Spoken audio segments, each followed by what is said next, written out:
महाकाय सूर्यकोटि समप्रभ निर्विघ्नं कुरु मे देव सर्वकार्येषु सर्वदा।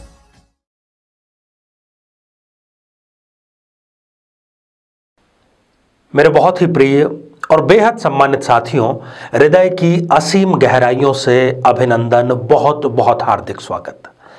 साथियों, अभी जो कोरोना नाम की एक बीमारी, एक वायरस जिसने पिछले लगभग 1 साल से पूरी दुनिया के नाक में दम कर रखा है, अगर मैं ये कहूं कि ये कोरोना जो है ना, ये केवल किसी एक धर्म विशेष या सिर्फ एक किसी जाति विशेष के लोगों को सिर्फ इससे सावधान रहने की जरूरत है, बाकी किसी का कोरोना कुछ भी बिगाड़ नहीं सकता, आपको लगेगा कि ये क्या बकवास है। बिल्कुल सही कहेंगे आप।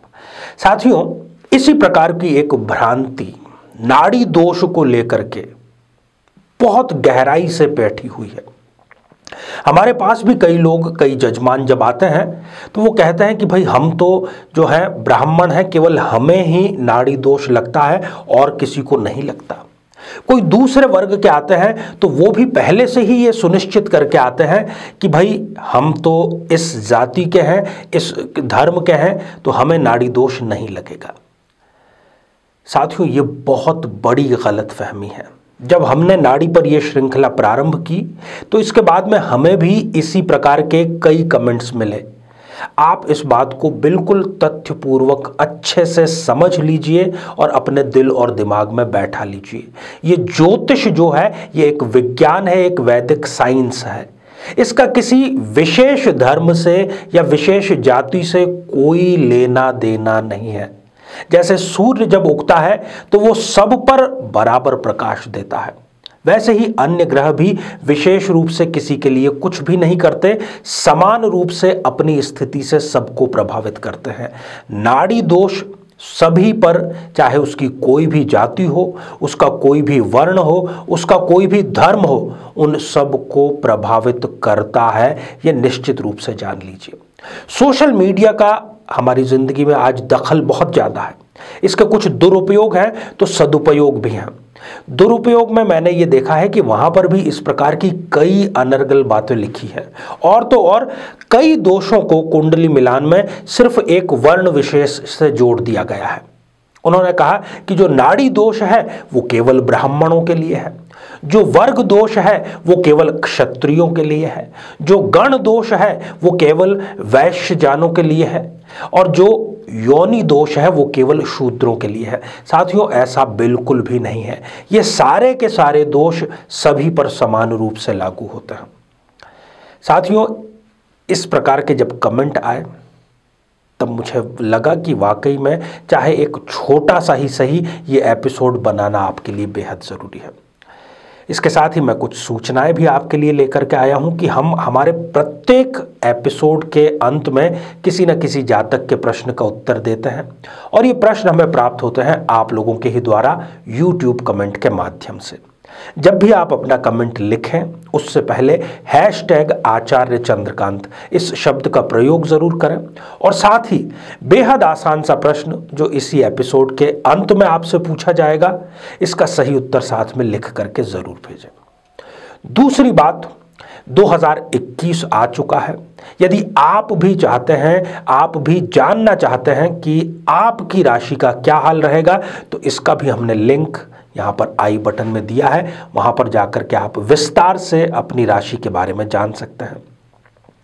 साथियों, हम हमेशा ये प्रयास करते हैं कि कैसे आपके अधिक से अधिक प्रश्नों को हम शामिल करें, क्योंकि रोज़ाना तो हम केवल एक ही प्रश्न ले पाते हैं। इसीलिए अब ये प्रावधान किया गया है कि प्रत्येक माह का जो अंतिम रविवार होगा उस दिन दोपहर 12:15 बजे से हम लाइव आपके समक्ष प्रस्तुत होंगे। आप उस समय फ़ोन के माध्यम से अपने प्रश्न पूछ सकते हैं। और हाँ, नाड़ी दोष पर विस्तार से, क्योंकि नाड़ी दोष का ये एपिसोड आपने देखा है, यदि पुराने एपिसोड नहीं देखे तो अधूरा ज्ञान आपका रह जाएगा, और अधूरा ज्ञान हमेशा घातक रहता है। तो उसके भी लिंक यहाँ पर हम आपको नाड़ी दोष के आई बटन में दे रहे हैं, वहाँ जाकर के आप इसको देख सकते हैं। तो साथियों, अब हम बढ़ते हैं आज के हमारे कमेंट के चरण की ओर। आज हमने कमेंट शामिल किया है नविता मेहता जी का, जो कि उन्होंने लिखा है राजपुर पंजाब से। आपने जानना चाहा है कि क्या आपकी जन्म पत्रिका में सरकारी नौकरी का योग है या नहीं है। धनेश आपकी कुंडली में बनते हैं सूर्य और केंद्र में बैठे हैं, तो सरकारी नौकरी का योग आपके बहुत ही सुंदर और विलक्षण योग बन रहा है। जून 2021 के बाद में आपको सरकारी नौकरी अवश्य मिलेगी। अपनी तैयारी में आपको किसी भी प्रकार की कमी नहीं रखना है। तो साथियों, आज हमने चर्चा की नाड़ी दोष से संबंधित एक बहुत ही घातक, भ्रामक, भ्रमशील बात की, जिससे कि आपको हमेशा दूर रहना चाहिए। विद्वान की सलाह लेकर के आपको पूर्ण कुंडली मिलान के बाद ही विवाह के लिए बढ़ना चाहिए।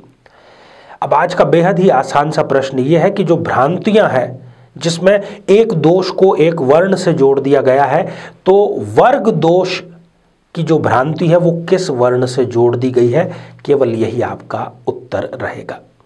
साथियों, आप सभी स्वस्थ, समृद्ध और शांतिपूर्वक जीवन व्यतीत करें। नमस्कार।